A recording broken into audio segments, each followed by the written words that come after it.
Usually, when we talk about the broader economy, there's this expectation of basic pause and effect, right? Right, yeah, like fundamental physics for money. Exactly. Like Yeah. if interest rates go up, growth is supposed to cool down. Or, if companies are laying people off, the stock market is supposed to get nervous. You expect the gears to actually mesh. Yeah. But then you look at the pre-market data we're sitting on this morning.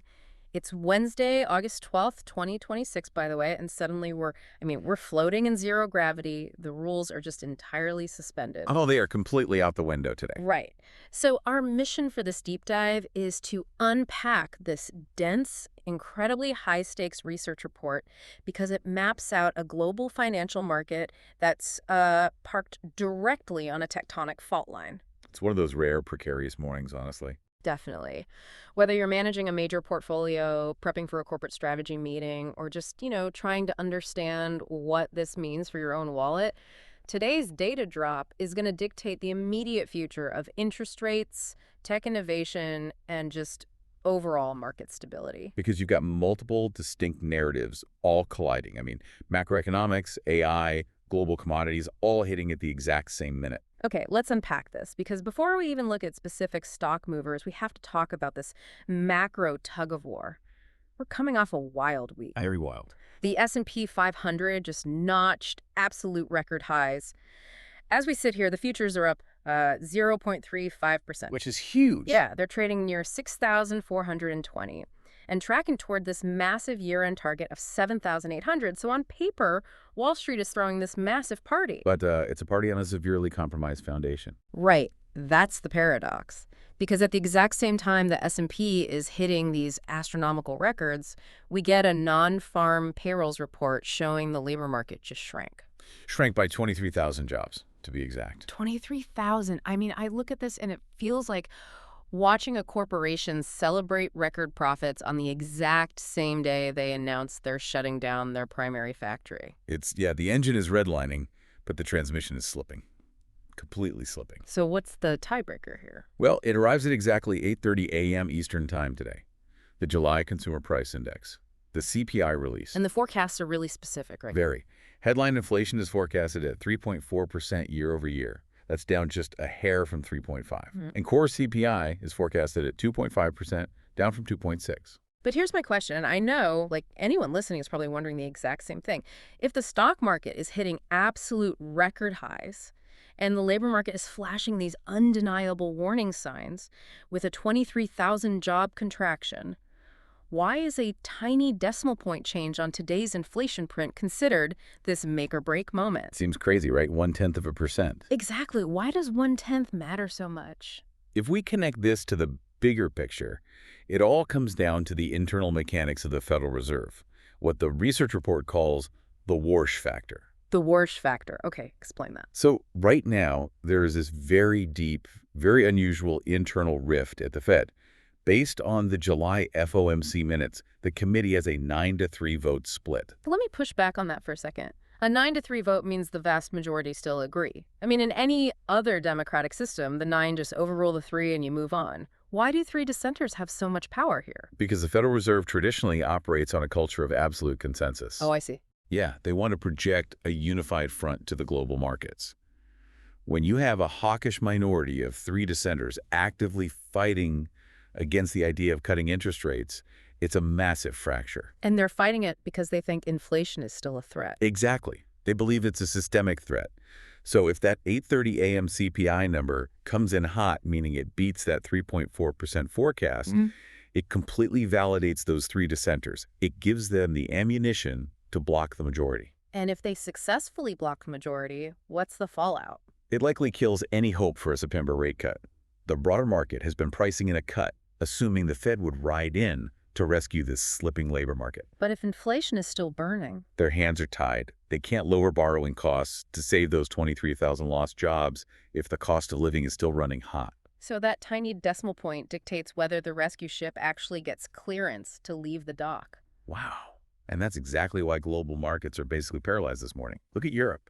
Yeah, European traders are just frozen. The DAX in Germany, the FTSE 100 in London, largely flat. Right. They're waiting for the U.S. inflation print. But they're also nervously eyeing tomorrow's UK GDP data to see if the contagion is spreading. It's not just Europe, though. Even the Dow futures here are lagging, up only 0.18%. Investors are terrified to make a move in traditional cyclical stocks until they know the Fed's next move. Because high borrowing costs just crush the margins for traditional businesses. But that fear is clearly not universal. Oh, far from it. Here's where it gets really interesting, because while the Dow is lagging and Europe is holding its breath, the tech-heavy Nasdaq 100 futures are actually leading the pack. They're up 0.52%. Which defies basic valuation models. Right. Traditionally, long-duration tech stocks are the absolute most vulnerable to high interest rates. Their valuations rely on cheap future money. If rates might stay high, tech should be bleeding. Why on earth are they leading the pack? Are these companies just in denial? They aren't in denial. They're operating in a completely parallel economy. A parallel economy. Yeah, we've officially entered the AI 2.0 Capex supercycle. Capex being capital expenditure. Okay. This isn't about software licenses or cloud subscriptions anymore.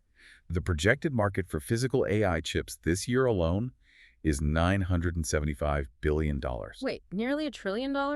On physical hardware? In a single year? It's unprecedented. Major corporations are in an absolute arms race to build the physical infrastructure of the next decade. And that requires silicon, power grids, data centers, which explains the incredible stock movers we're seeing. Let's look at Intel, ticker INTC. The turnaround there is wild. Massive. Yeah. A 140% year-over-year turnaround. For a legacy giant to pivot that fast is incredible.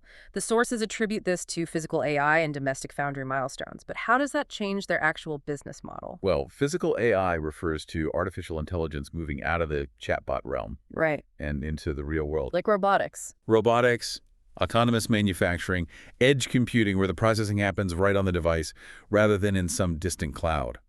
Intel is perfectly positioned because they aren't just designing the brains. They're physically building the factories. Right. The domestic foundries, they're printing these specialized chips right here in the U.S. So they're pouring the literal concrete for this new AI grid and securing the supply chain onshore, which investors obviously love. That's the key.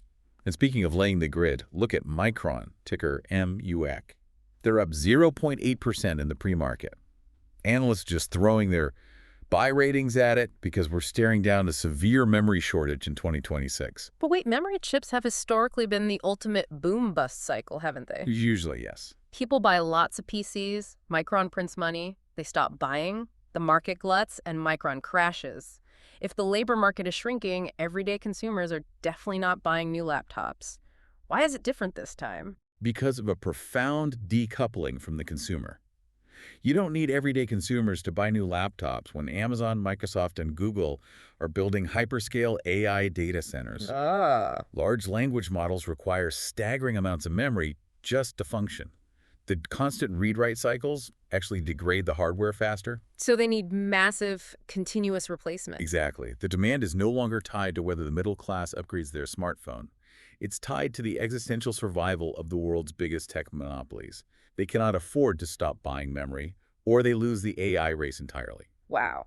Which means Micron and the broader tech sector can completely ignore the human labor market because they've built a multi-trillion-dollar engine of their own. And this is why NVIDIA, ticker NZDA, remains the inescapable gravity center of the entire pre-market session today. Even though their earnings call isn't until August 26th, right? 2 whole weeks away. Doesn't matter. Every single trade in the Nasdaq is orbiting around what people expect NVIDIA's numbers to be. It's fascinating to see this play out globally, too. The research notes the Nikkei 225 in Japan just returned from a holiday yesterday and closed slightly up. The strength there is driven by this exact same memory boom. Because they're making the exact same bet that the Japanese semiconductor sector is fully decoupled from the U.S. consumer slowdown. If you make the physical components for AI data centers, it just doesn't matter if the American middle class is tightening its belt. Right. The trillion-dollar Capex cycle shields you from the macro reality. Okay, so we have this massive divide. A broader economy sweating over inflation, and a tech sector operating as its own sovereign state. But we need to look at the timeline for today because 8:30 a.m. Eastern is shaping up to be an absolute powder keg. Bo, it is the unquestionable nexus of today's volatility. We've been talking about this macro binary event at 8:30 with the CPI data.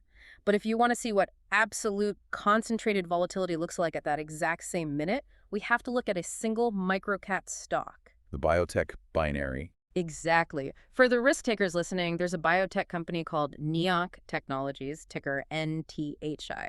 At exactly 8:30 a.m., they're releasing top-line Phase 2A data for their NEO 100 brain cancer program. Which is essentially flipping a coin on a cure. It is. This stock is currently down 75% from its 52-week high. Our researchers are calling this a moonshot or floor moment. We could realistically see 50% swings in either direction before the opening bell even rings. It's incredibly volatile. But hold on, for those who might not follow clinical trial jargon, Yeah. what does Phase 2A actually mean here, and why does it dictate a 50% swing? So Phase 2A is the critical inflection point in drug development. Phase 1 just proves a drug isn't toxic. Okay. Phase 2A is the first time you get real statistical data on whether the treatment actually cures or treats the disease in humans. If the efficacy data is poor, the drug is dead, and the company's valuation craters. But if it shows promise... It's a moonshot. So, if you're a trader sitting at your desk at 8:29 a.m., you have the most important macroeconomic number of the month, the CPI, and a massive biotech binary event triggering at the exact same second. It feels like a cinematic Mexican standoff. It really does. You have inflation pulling the trigger on interest rates, biotech pulling the trigger on a massive stock swing, and everyone is just waiting for the smoke to clear. What's fascinating here is how the institutional money is preparing for this crossfire. Because of this exact standoff, researchers are warning that the first 15 minutes of trading today will likely see the highest volatility since the May flash bump. Wait, the May flash bump, remind us what the mechanics of that were, just to put this volatility into perspective? Sure, so the May flash bump was a sudden, violent liquidity vacuum. Essentially, algorithmic trading bots all pulled their orders at the exact same time due to conflicting data sets. Without any buyers or sellers creating a floor, prices wildly gapped up and down in a matter of seconds. Humans couldn't even intervene. That's the kind of systemic fragility we're looking at today at 8:30. So how does the average investor or, someone trying to protect their portfolio navigate that kind of fragility? You look at how the smart money is hedging. Look at what gold is doing. The research notes gold is holding above $4,300 an ounce, which is astronomical. It's historic. But what's vital to understand is the psychology behind that price.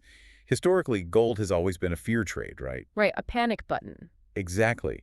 You buy it when you think the banks are failing or a war is starting. But our sources note that in 2026, it has fundamentally transitioned into a certainty trade. What's the mechanical difference between a fear trade and a certainty trade? Well, a fear trade is emotional. It's reactive. A certainty trade is structural and calculated. Investors look at a world trapped between a contracting labor market, those 23,000 lost jobs, and a stubbornly split Fed that can't cut rates because of inflation. Right. They look at $1 trillion flowing into AI while traditional industries stagnate. And they decide that holding physical gold at $4,300 is simply a mathematical necessity to stabilize a portfolio against all these contradictions. It's an anchor. That makes total sense. You need a heavy anchor when the currents are pulling in opposite directions. And speaking of structural issues, we have to keep an eye on the energy sector. At 10:30 a.m. today, we get the EIA crude oil inventories. The forecast is a drop of between 500,000 to 1.3 million barrels. And WTI crude oil is remaining incredibly sticky, right near $77 a barrel. Which feeds right back into the inflation problem with the CPI. It's a vicious feedback loop. Energy prices are refusing to drop significantly, largely due to ongoing Middle East tensions keeping a premium on the barrel.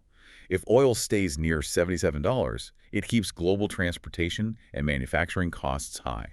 And that feeds directly into the inflation endgame narrative. Exactly why those three hawkish Fed dissenters are digging their heels in. They see oil refusing to break, and they know that guarantees consumer prices will remain elevated. Wow. And just to add one more massive layer of complexity today at 2 p.m., we get the monthly budget statement. Yes, the market expects a heavy focus on the widening government deficit. And the mechanics of this are crucial for anyone borrowing money right now. Explain how that works. How does a widening deficit at 2 p.m. actually impact yields and the broader market? Think of the government like a massive corporation that is bleeding cash. To keep the lights on and fund the deficit, they have to issue billions in new IOS, which are treasury bonds. Right. But the market isn't a charity. If the system is suddenly flooded with new treasuries, the price of those bonds drops. And because bond prices and yields move inversely, that pushes the yields up. So this massive issuance of government debt acts like a giant vacuum, sucking capital out of the private sector. Exactly. It forces borrowing costs up across the entire economy, completely independent of whatever the Fed actually decides to do with their rate. So even if the CPI is cool today, and the Fed wants to cut rates to help the labor market, The sheer gravitational pull of the government's widening deficit is pulling yields higher anyway. It's a multi-front war for capital. it really is an incredible multi-front pressure cooker of a day. Let's just briefly recap the forces we're dealing with this August 12th. We have a make-or-break CPI print at 8:30 a.m. that dictates if a fractured Fed can save a contracting labor market. At the exact same minute, 50% swing volatility with the NTHI Biotech data drop. Meanwhile, a tech sector operating in a parallel universe, fueling a nearly trillion-dollar race for physical AI infrastructure. And wrapping all of this, we have gold at $4,300, acting as the ultimate certainty trade against sticky oil and massive government deficits. It is a profound amount of data to process. But these aren't just abstract numbers. These are the mechanical forces directly shaping corporate capital allocation, the cost of a mortgage, the price of everyday goods, and ultimately, the future of human employment. Which brings up something that's been lingering in the background of everything we've discussed today. We started by exploring how the S&P 500 is hitting record highs, driven by this $975 billion Capex supercycle in AI. Capital is flowing like a river into silicon and domestic foundries. The physical architecture of the next century. Yeah. Right. But at the exact same time, in the exact same economy, the human labor market just contracted by 23,000 jobs. Capital is aggressively expanding into machines, while human employment is actively shrinking. And I think that leaves us with a critical question for you to ponder based on this source data. It raises what I honestly believe is the defining economic question of our era. Historically, a thriving stock market meant companies were expanding, building factories, and hiring more people. Capital success meant human success. Right, they went hand in hand. But today's data points to a profound fracture in that relationship. As you watch the markets open today, ask yourself, are we witnessing the permanent decoupling of the stock market's success from human labor? Wow. We're watching companies happily pour nearly $1 trillion into the physical infrastructure of AI while shedding tens of thousands of jobs.